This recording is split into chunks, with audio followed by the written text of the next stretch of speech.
திருப்பத்தூரில் வடிவேலு பாணியில் அறிவிப்பு பலகை வைத்தும் அதனை கண்டுகொள்ளாத பொதுமக்கள் பொது இடத்தில் குப்பைகளை வீசிவிட்டு செல்கின்றனர். திருப்பத்தூர் நகராட்சிக்குட்பட்ட பல்வேறு வார்டுகள் மற்றும் ஜோலார்பேட்டை ஒன்றியத்திற்குட்பட்ட பகுதிகளில் துப்புரவு பணியாளர்கள் வீடு வீடாக சென்று குப்பைகளை சேகரித்து வந்தாலும் பொதுமக்கள் அருகாமையில் உள்ள பொது இடங்களில் கொட்டிச் செல்வதை வழக்கமாக வைத்துள்ளனர். இதனால் பல்வேறு சுகாதார சீர்கேடுகள் ஏற்பட்டு வருகின்றன. இதுகுறித்து விழிப்புணர்வை ஏற்படுத்தும் வகையில் திருப்பத்தூர் நகராட்சி சார்பாக வின்னர் திரைப்படத்தில் வரும் வடிவேலு நகைச்சுவை காமெடி போல குப்பை கொட்ட நீயும் வராதே நானும் வரமாட்டேன் என்று நகைச்சுவையுடன் அறிவிப்பு பலகையை வைத்துள்ளனர். அதேபோல் ஜோலார்பேட்டை ஒன்றியம் பாச்சல் ஊராட்சி பகுதியில் இங்கு குப்பைகளை கொட்ட வேண்டாம், மீறினால் 5000 ரூபாய் அபராதம் விதிக்கப்படும் என்று எழுதி வைத்திருப்பதுடன் ஒரு படி மேலே போய் அறிவிப்பு பலகையின் இருபுறமும் பழைய காலணிகளை தொங்க வைத்துள்ளனர். இப்படி வித்தியாசமான முறையில் நகைச்சுவையாகவும் கடுமையாகவும் விழிப்புணர்வு ஏற்படுத்தினாலும் பொதுமக்கள் அதை பற்றி கவலைப்படாமல் அந்த அறிவிப்பு பலகைக்கு அருகாமையிலேயே குப்பைகளை கொட்டியும் பையில் குப்பைகளை கட்டியும் போட்டுள்ளனர். இதற்கு சமூக ஆர்வலர்கள் வேதனை தெரிவித்துள்ளனர்.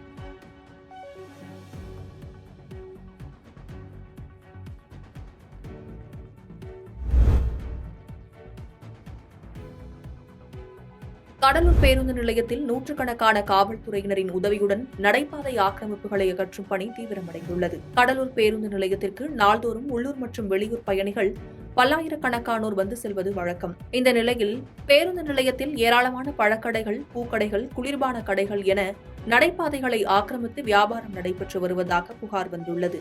இந்த புகாரின் அடிப்படையில் மாவட்ட நிர்வாகம் மற்றும் மாநகராட்சி நிர்வாகம் பேருந்து நிலையத்தில் உள்ள ஆக்கிரமிப்புகளை அகற்ற முற்படும்போது அரசியல் கட்சி பிரமுகர்களின் உதவியுடன் பல்வேறு காரணங்களை கூறி நடைபாதை வியாபாரிகள் ஆக்கிரமிப்புகளை அகற்ற மறுத்து வந்தனர். இந்த நிலையில் இன்று மாநகராட்சி அதிகாரிகள் ஏராளமான காவல்துறையினரின் உதவியுடன் ஆக்கிரமிப்புகளை அகற்றும் பணியில் தீவிரமாக ஈடுபட்டுள்ளனர்.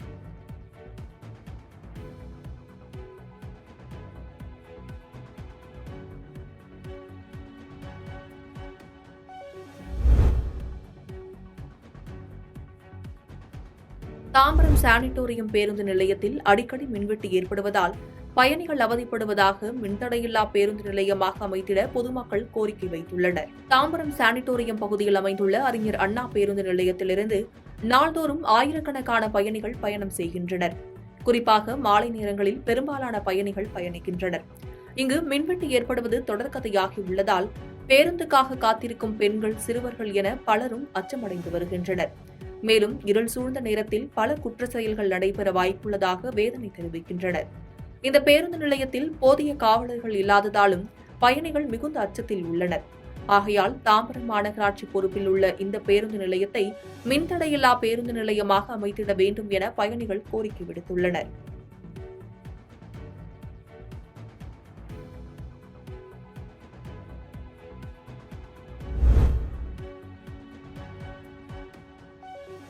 தேனியில் நடைபெற்ற இரட்டை மாட்டு வண்டி எல்கை பந்தயத்தில் 175க்கும் மேற்பட்ட ஜோடி மாடுகள் கலந்து கொண்டு சீறி பாய்ந்து ஓடின. தேனி மாவட்டம் சின்னமனூர் அருகே உள்ள மார்க்கையன் கோட்டையில் கோடை ஏர் உழவன் திருவிழாவை முன்னிட்டு இரட்டை மாட்டு வண்டி எல்கை பந்தயம் நடைபெற்றது. இந்த மாட்டு வண்டி பந்தயத்தில் தேனி மற்றும் திண்டுக்கல், மதுரை, சிவகங்கை உள்ளிட்ட மாவட்டங்களில் இருந்து மாடுகள் மற்றும் வண்டி சாரதிகள் கலந்து கொண்டனர். இந்த பந்தயத்தில் 7 வகையான பிரிவுகளில் 175க்கும் மேற்பட்ட ஜோடி மாடுகள் கலந்து கொண்டது. இந்த போட்டியில் வெற்றி பெற்ற மாடுகளுக்கு பரிசுத் தொகைகள் வழங்கப்பட்டன. இந்த இரட்டை மாட்டு வண்டி பந்தயத்தை சாலையின் இருபுறங்களிலும் நின்று 1000க்கும் மேற்பட்ட பொதுமக்கள் கண்டுகளித்தனர்.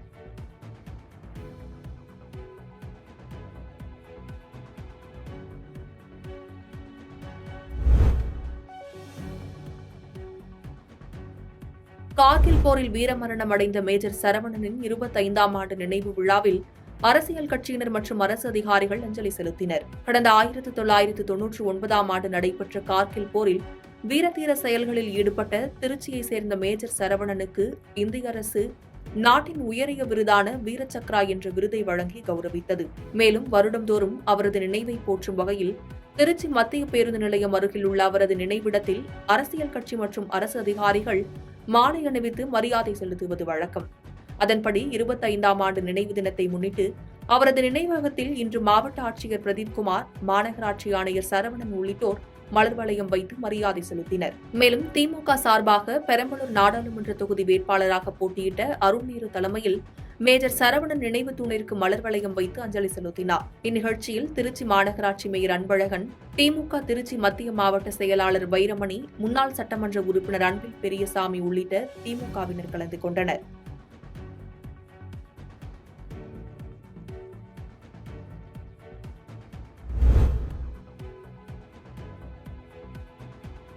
விருதுநகரில் காளியம்மன் கோவில் பொங்கல் விழாவை முன்னிட்டு வடமாடு மஞ்சு விரட்டு போட்டி வெகு விமர்சையாக நடைபெற்றது. விருதுநகர் மாவட்டம் அம்மன்பட்டி கிராமத்தில் காளியம்மன் கோவில் வைகாசி பொங்கல் விழாவை முன்னிட்டு ஆண்டுதோறும் வடமாடு மஞ்சு விரட்டு போட்டிகள் நடைபெறுவது வழக்கம். அந்த வகையில் வடமாடு மஞ்சு விரட்டு போட்டி இன்று வெகு விமர்சையாக நடைபெற்றது. இந்த மஞ்சு விரட்டு போட்டியில் புதுக்கோட்டை, மதுரை, ராமநாதபுரம், விருதுநகர் உள்ளிட்ட மாவட்டங்களில் இருந்து 14 காளைகள் களமிறக்கப்பட்டன. அதேபோல 130 மாடுபிடி வீரர்களும் களம் கண்டனர்.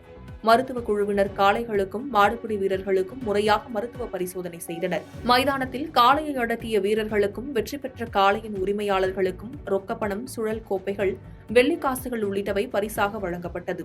இதில் சுற்றுவட்டார பகுதியைச் சேர்ந்த ஏராளமான பொதுமக்கள் கலந்து கொண்டு கண்டுகளித்தனர்.